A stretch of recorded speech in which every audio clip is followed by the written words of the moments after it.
전국에 계신 한능검 수험생 여러분들 또 왔습니다. 한국사를 맛있게 만들어주는 은쌤입니다. 자, 오늘은 저와 함께 35강이고요. 오늘 배울 내용은 조선 후기 정치의 변동입니다. 변동이 심해요. 그리고 이 부분이 바로 뭐냐? 여러분들이 역사를 포기하는 두 번째 위기, 빠밤! 붕당의 정치. 붕당입니다, 붕당. 이 붕당 정치를 제가 한번 잡아드릴 거고요. 여기가 사실은 이 흐름을 좀 잡으셔야 되는 건데, 오늘 우리가 배울 거는 붕당 정치는 선조 때부터 해서 현종 때까지 볼 거예요. 근데 여기까지는 사실 출제율이 극히 떨어져요. 황국, 다음 시간에 배울 숙종의 황국 정치는 출제율이 상당히 높습니다. 여기는 잘 잡아야 되는데, 근데 이걸 왜 알아야 되냐? 숙종의 황국 정치는 아니면 다른 문제가 나올 때 오답 선지로 정말 많이 등장을 해요. 그래서 오답 선지로는 오늘 여기 배우는 내용들이 거의 매해 한 번은 등장한다라는 거. 그래서 그걸 위해서 우리가 공부를 하는 거예요. 물론 단독으로도 출제가 될 수가 있습니다. 그러면 여러분들이 그렇게 괴로워하고 그렇게 고통스러워하는 붕당 정치 한번 잡아 들어가 볼게요. 자, 그러면 지금부터 법붕, 친구들끼리 당을 나눠서 싸웠다라는 붕당 정치를 본격적으로 시작을 할 건데요. 우리가 예전 어디까지 봤냐면 사실 동인과 서인으로 쪼개지는 건 우리가 봤었지만 그걸 다시 한번 또 정리를 하긴 할 거예요. 임진왜란이 터졌던 선조 때 와서 그 전에 무려 몇 번, 4번의 사화를 겪었던 살인파가 권력을 장악합니다. 100년 만에. 뭘 바탕으로? 우리 예전에 배웠죠.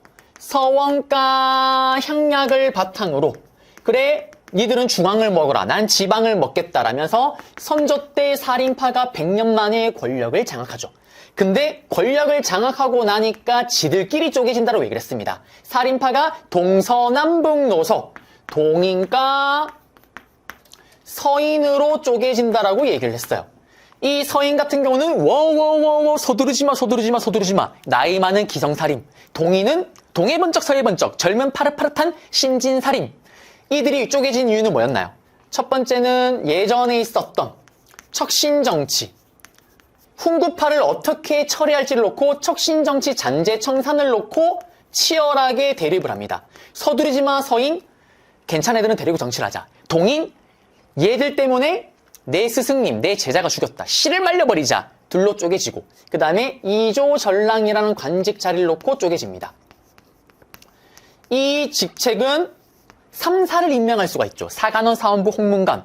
동인에서 임명하게 되면 거기 들어간 사원부, 사간원, 그 다음에 홍문관 애들이 서인만을 비판하고 갈 겁니다. 그래서 이 자리를 찾으려고 치열하게 싸우는 과정 속에서 살인이 동인과 서인으로 완전히 쪼개졌다라고 얘기를 했습니다. 여기까지도 지금 계속 선조 때 있었던 일이에요. 이랬던 동인이 또 쪼개져요. 임진왜란이 터지기 전에. 동서남북노서, 동인이요, 남인과 북인으로 쪼개집니다. 그러면 이 남인과 북인으로 쪼개졌던 사건을 알아야 돼요. 그 첫 번째 사건이 뭐냐면 정렬입 모반 사건입니다. 또 어떤 교과서에서는 정철의 건저희 사건이라고 얘기를 하는데요. 이거는 약간 교과서마다 차이가 있어요. 보통 한국사 교과서 기준으로 8종 교과서를 놓고 봤을 때 한 5개, 6개는 남인과 북인이 쪼개졌던 이유를 정렬입의 모반 사건이라고 이야기를 해요. 그런데 몇몇의 교과서는 건저희, 정철의 건저희 사건을 꼽습니다. 제가 2개를 다 잡아 드릴게요.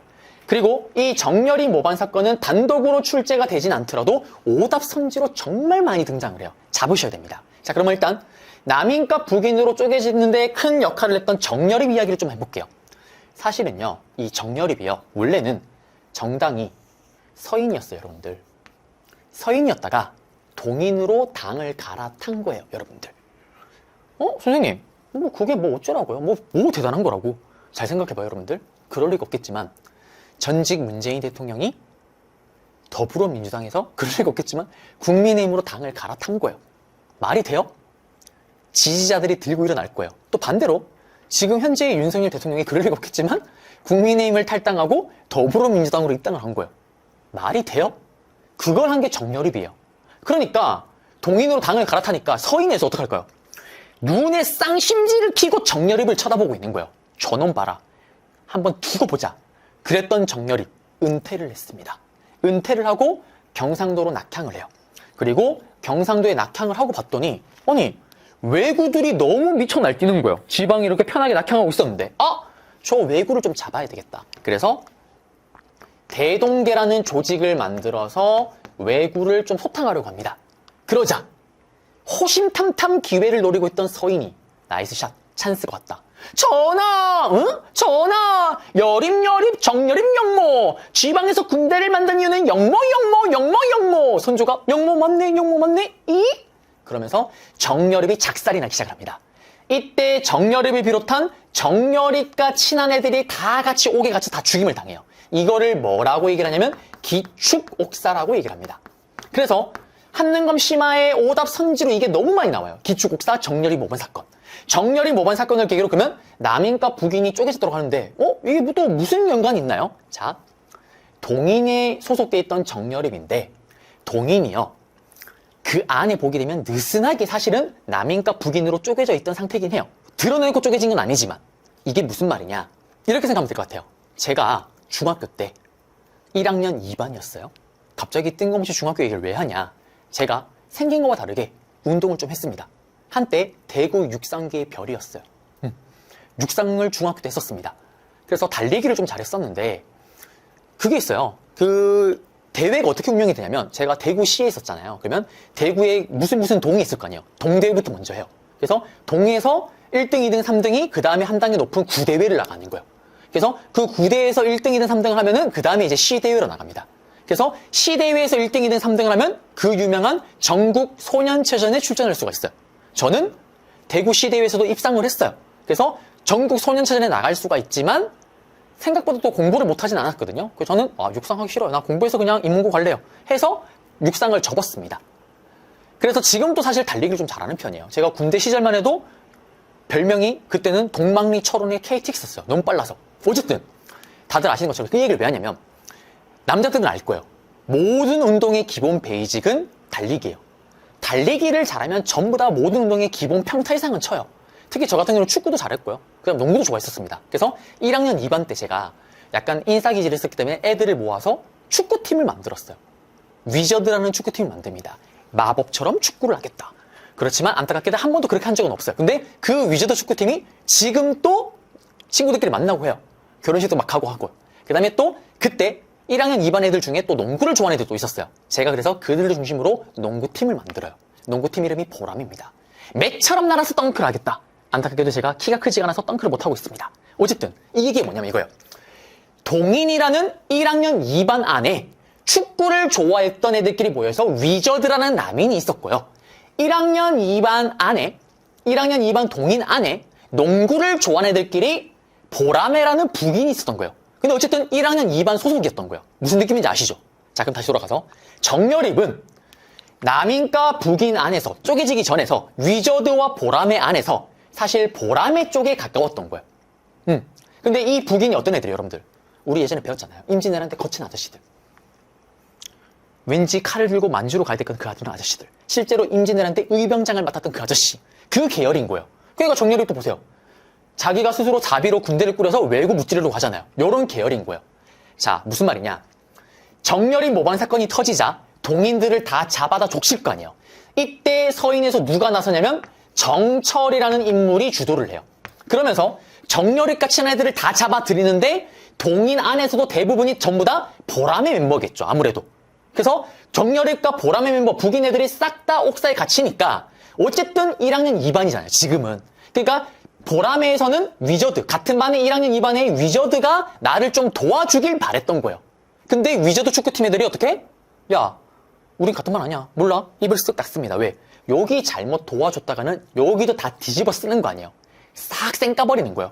그래서 이 사건을 계기로 보라매와 위저드가 그냥 각각 자기 반을 만들어버린 거예요. 이제 야, 우리 같은 반 안 할래. 이제 나가자. 나가버립니다. 그래서 남인과 북인으로 이렇게 분당이 됐다고 얘기를 하는 거예요. 그래서 남인과 북인으로 쪼개진 첫 번째 이유가 바로 이 정여립 모반 사건이 되는 겁니다. 그런데 어떤 교과서에 따라서는 정철의 건저희 사건으로 또 보기도 해요. 이건 또 무슨 말이냐. 그리고 나서 정철이 약간 기고만장해집니다. 왜? 완전 동인을 박살 내버렸잖아요. 그런 과정 속에서 이때 선조가 다음에 세자를 누구를 세울지를 약간 운을 띄워요. 그래서 정철이 좀 오바를 합니다. 정철이 전하, 다음 세자는 강해군이죠. 강해군이 똑똑하지 않습니까? 근데 실제로 선조가 강해군을 그렇게 좋아하지 않습니다. 사실 운을 띄운 이유는 강해군 말고 자기가 원하는 세자를 추천해 주길 바랬는데 강해군을 밀고 있는 거예요. 그러자 선조 표정이 안 좋습니다. 이때 센스쟁이 동인들이 눈치를 까죠. 전하! 응? 정철 싸가지가 없습니다. 전하가 이렇게 건강하고 아주 정정한데 무슨 세자를 논합니까? 아닙니다. 그러자 선조가 맞다 이건 아니다 그러면서 정철 쪽이 박살나기 시작을 해요. 이때 동인이 쪼개집니다. 무슨 말이냐? 정철이 이때 공격을 당하자 북인 같은 경우는 이번 기회에 자기들이 정렬이 못마사할 때 완전 당했잖아요. 이 기회에 이 정철을 비롯한 서인 씨를 말려버리자. 반대로 위저드 계열 축구팀 위저드는 사실 피해를 별로 안 입었잖아요. 에이, 그래도 어떻게 얘들을 다 싹 다 제거하니? 그건 아니지. 이걸 처리 문제를 놓고 이 애들을 어떻게 할지를 놓고 쪼개졌던 거예요. 그래서 사실 여기서 사실 이미 거의 쪼개진 상태였고 건저희 사건으로 더 완벽하게 쪼개졌다라고 보는 게 사실은 맞는 것 같아요. 그래서 이거든 어쨌든 남인과 북인이 쪼개지는 데는 영향을 끼쳤다라는 거. 그래서 근데 일반적으로 한능검에서도 정렬이 모반 사건을 계기로 남인과 북인이 분당됐다라고 얘기를 합니다. 자, 그래서 여기 내용까지 잡아드렸고요. 자, 그러면 계속 갈게요. 선조가 아야 세상을 떠나고 그 다음에 누가 왕이 오릅니까? 강해군이 왕이 오른데 강해군은 다들 아시는 것처럼 누구와 한 팀이다?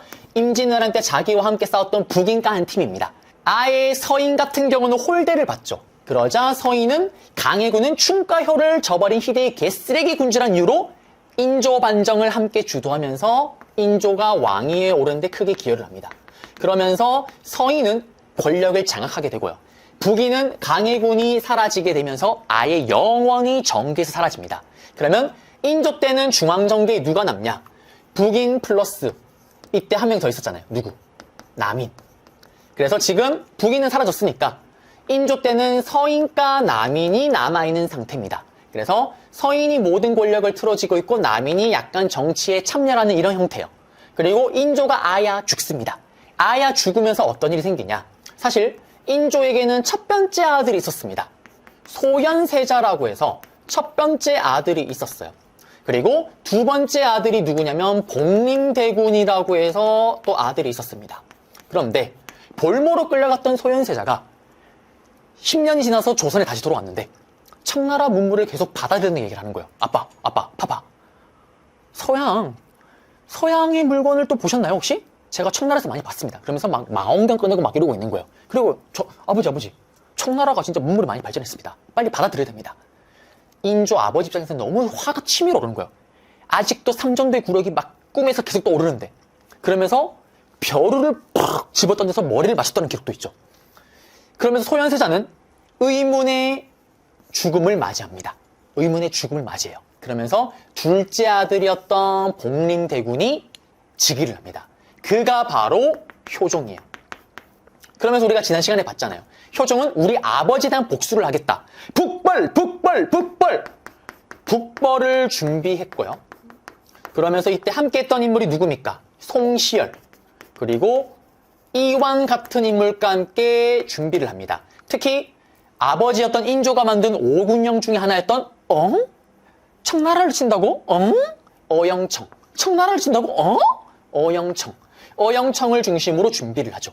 그렇지만 실행에 옮기지는 못하고 오히려 청나라의 요청에 따라서 나선정벌에 나서서 또 큰 활약을 했다라는 거. 여기까지 봤습니다. 이랬던 효종이 아야 죽었어요.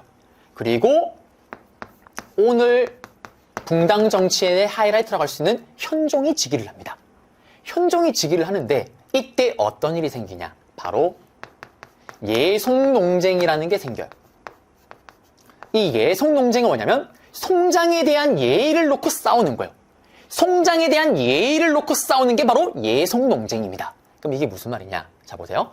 현종이 왕위에 올랐다는 말은 일단 아버지였던 효종이 아야, 세상을 떠났다는 거죠. 그리고 할아버지였던 인조도 당연히 아야, 세상을 떠난 상태입니다. 그런데 미라클 같게도 인조의 와이프였던 현종 입장에서는 할머니죠. 자의대비가 살아있는 거예요. 자의대비가 살아있습니다. 그러자 문제가 생기는 거예요. 이 효종은 첫째 아들이에요? 둘째 아들이에요? 둘째 아들이잖아요. 여기 복림대군이잖아요.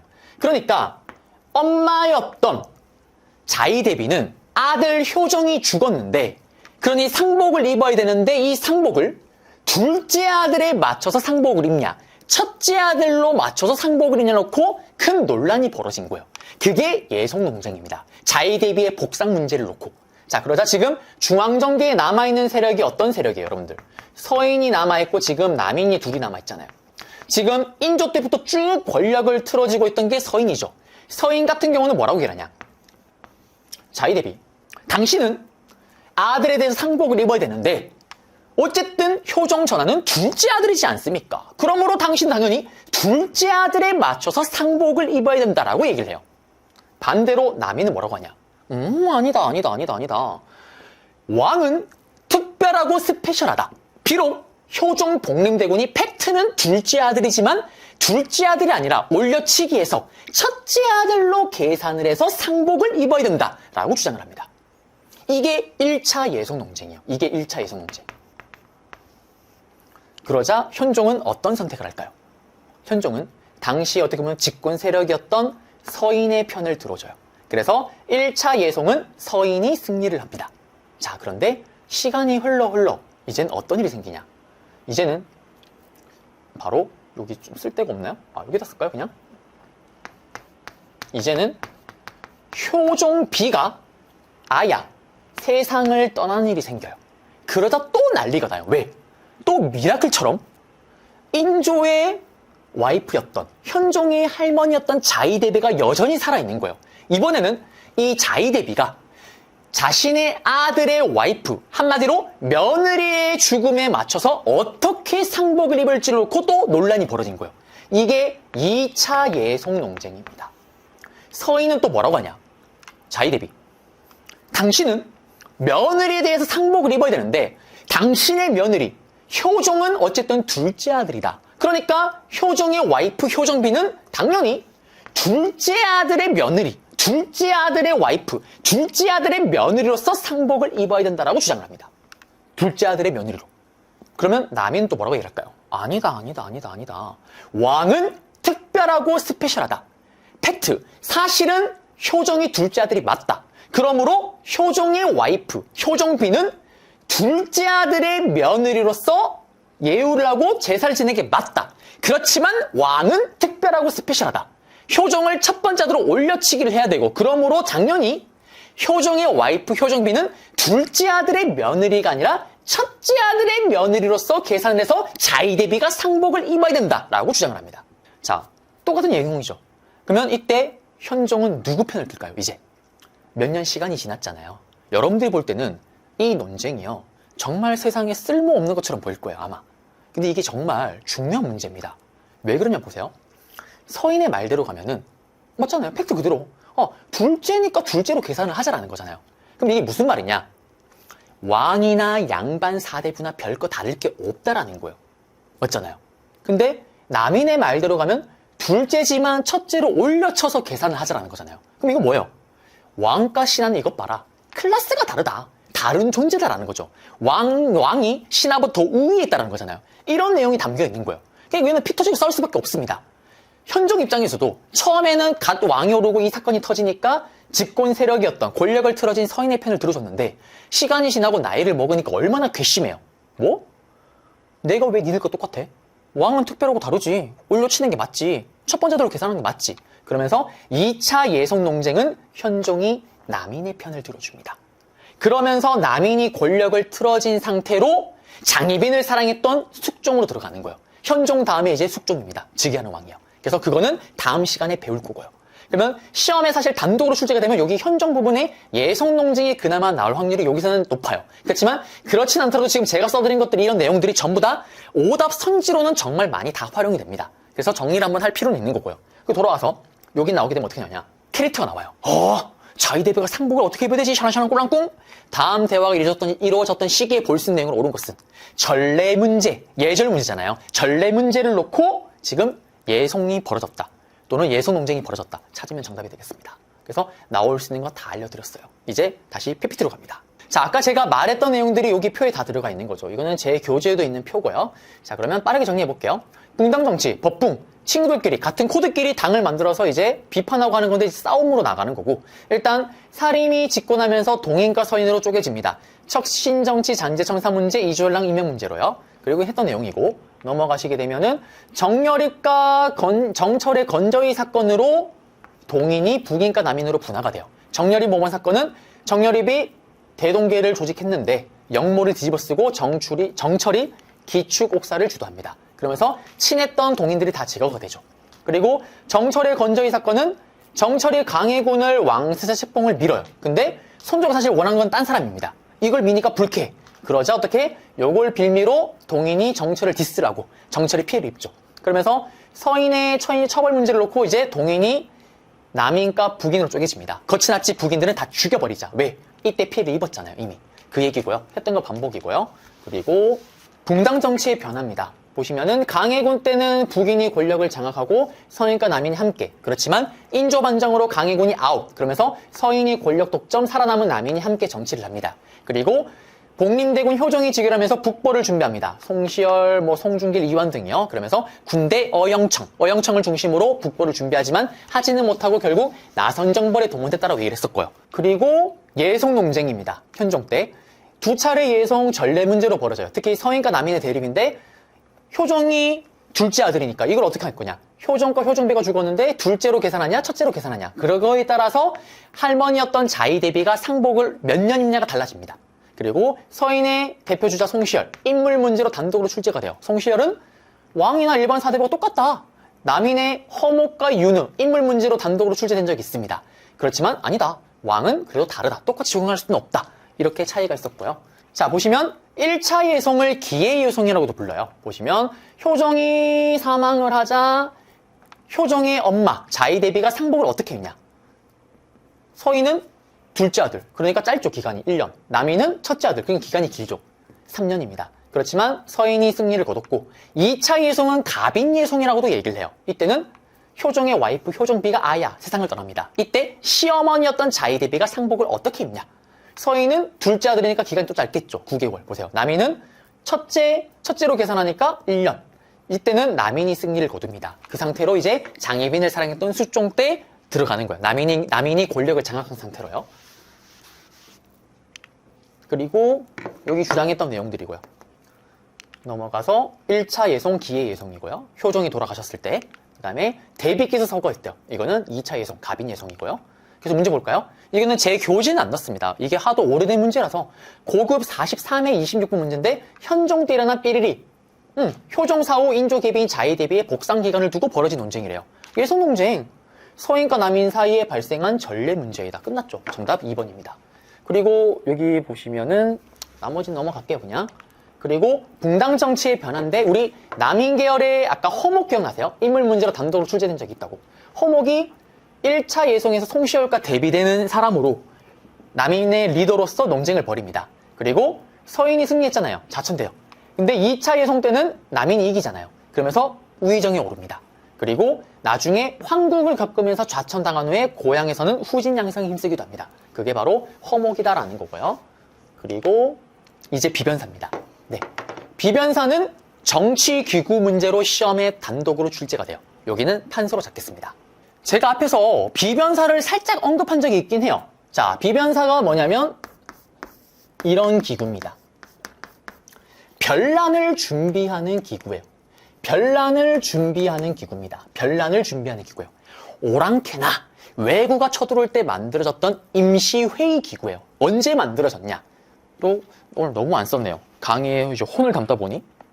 자, 언제 만들어지냐면 기묘사화가 일어났던 중종 때, 조광조고 활동했던 그 중종 때, 세종대왕 때 열었던 삼포에서 외란이 일어나요. 그러면서 이때 만들어진 국방상 임시회의기구가 비변사입니다. 이때만 해도 임시회의기구예요. 그리고 명종 때 을사사화, 양재역 벽서사건, 꺽정꺽정 인꺽정이 활동하고 구왕차로 책에 편찬했던 그 명종 때, 이 명종 때 을묘년에 외변이 일어나요. 을묘 외변이. 이거는 스케일이 엄청 크게 일어납니다. 그래서 야, 이거는 임시기구로 만들 게 아니라 이거는 아예 항상 있는 기구로 둬서 매일 있는 기구로 둬서 국방 관리를 좀 해야 되겠다 라면서 이때 비변사가 상설회의 기구가 돼요. 그리고 나서 우리는 양난을 맞이하죠. 양난리, 큰 난리입니다. 바로 뭡니까? 이 난리가 임진왜란, 그리고 정신병자가 되었던 정묘호란, 병자호란, 호란이죠. 국방상회의 기구였던 비변사가 양난, 임진왜란, 호란을 겪으면서 자꾸 그 기능이 강화돼요. 그러면서 처음에는 분명히 이게 군사만을 담당했잖아요. 그런데 이 전쟁을 거치면서 회의에 참석하는 구성원도 늘어나고요. 그리고 담당하는 역할이 자꾸 커지는 거예요. 그래서 전쟁이 다 끝나고 나서는 이 비변사가 군사, 정치, 사회, 경제, 그냥 조선의 모든 걸 여기서 다 결정해버리는 거예요. 그래서 기록에 이런 기록이 있습니다. 궁궐 앞에 도로 공사를 하는데 스님을 동원할 거래요. 그 스님을 몇 명 동원할 거냐, 이런 사소한 것까지도 비변사가 결정을 해요. 즉 조선 후기에 접어들면서 비변사를 틀어진다라는 거는 조선의 모든 걸 틀어진다라는 거죠. 그래서 비변사는 조선 후기 때 와서는 막강한 권력을 누립니다. 그래서 다다음 강의 때 배우는 몇몇의 세도 가문이 모든 권력을 틀어지는 세도 정치기 때는 이들 세도 가문이 비변사를 틀어지는 거예요. 비변사만 틀어지면 조선의 모든 걸 다 틀어지는 거니까. 그럼 이제 결과가 중요하겠죠. 비변사의 권한이 이렇게 강해지면 강해질수록 왕가, 그리고 원래 최고의 정치기구는 어디였어요? 삼영감탱이, 영의정, 좌의정, 우의정이 들어가 있는 의정부잖아요. 의정부의 역할이 없겠죠. 왜? 비변사에서 모든 걸 다 결정하고 다 정해버리니까. 왕가, 의정부, 그리고 의정부가 실제로 실무를 옮길 때 활용했던 육조, 이들의 기능이 전부 다 약화됩니다. 그러자 시간이 흘러 다시 왕실의 위용을 되살리려고 노력했었던, 실제로 세도 가문을 박살내기도 했었던 누구? 아주 흥이 많았던 흥성대원군. 흥성대원군이 이게 문제가 되니까 아예 비변사를 폐지시켜버립니다. 자, 다 했어요. 시험에 나오면 어떻게 나오냐? 방금 제가 했던 얘기 있죠. 이 얘기가 거의 한 절반 이상이 들어갈 거예요. 샤랑샤랑 꿀랑꿍. 다음 자료에서 설명하고 있는 정치기구에 대한 설명으로 옳은 것은, 그러면 보통 정답이 제일 많이 되는 게 이거예요. 흥성대원군 때 폐지되었다. 흥성대원군 다시 비변사 다시 한번 얘기를 할 거예요. 그때 또 복습 차원에서. 그래서 지금 여기까지의 흐름을 다 잡아드렸습니다. 그러면 이제 PPT로 가볼게요. 자, 이제 비변사를 좀 볼까요? 보시면 중종 때 삼포란을 계기로 설치가 됐고, 이때는 임시회의 기구였어요. 그리고 명종 때 을묘외변을 계기로 항상 있는 상설기구로 바뀌었습니다. 그리고 임진왜란 이후부터 이제 국정총괄기구로 변신하기 시작해요. 국가의 모든 정치를 다 총괄하고 관리하는 거예요. 그리고 임진왜란 때 역할이 확대되고, 병절한 때 최고 정치기구 자리 잡고, 세도 가문 때는 권력 기반. 왜? 이것만 틀어지면 다 틀어지는 거니까. 마지막에 보세요. 군사, 외교, 그냥 정치, 사회, 경제 모든 거 다 여기서 다 결정해버립니다. 그러니까 왕권이 약화되고 의정부 육조가 있으나 마나죠. 왜? 여기 살 일이 없잖아요. 그리고 흥성대원군 때 이게 문제가 되니까 폐지시켰다라는 거. 끝났습니다.